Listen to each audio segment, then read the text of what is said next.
Hem, je vais juste vous présenter rapidement les menus. Donc vous avez le menu, File.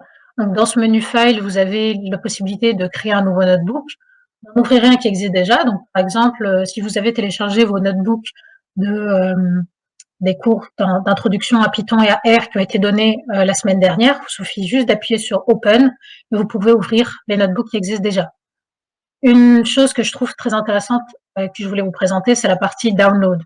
Donc là, vous pouvez télécharger le notebook que vous avez créé, soit en notebook classique avec l'extension ePython Notebook, soit en format PDF si c'est ce que vous désirez, ou bien même en format Python directement.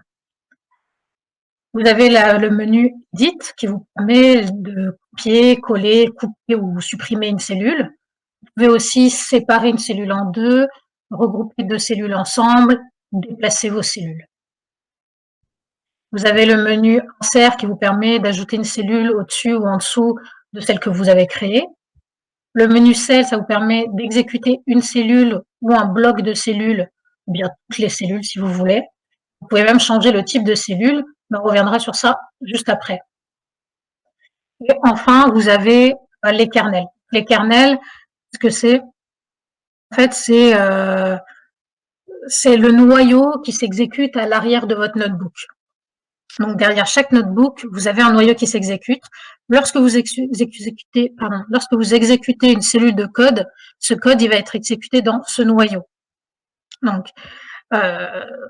toute sortie de la cellule, elle va être renvoyée toute sortie, de la cellule, elle va être renvoyée à la cellule pour être affichée.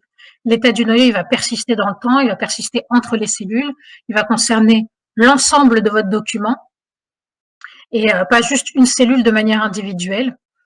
Et donc vous pouvez ici redémarrer votre noyau, l'interrompre, le reconnecter ou l'éteindre. Et vous pouvez même changer le type de noyau. Donc ici, moi, j'ai choisi un noyau qui est un noyau Python, mais vous pouvez passer à un noyau R. Vous pouvez passer à un noyau R directement ici.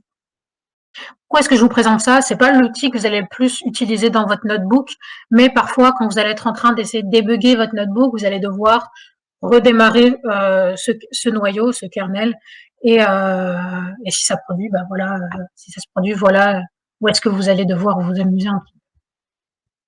Maintenant, je vais vous présenter la boîte à outils. Donc, une boîte à outils, c'est juste les exécutions de des outils d'exécution de certaines fonctions des notebooks qui sont les plus utilisées. Donc, par exemple, enregistrer mon notebook.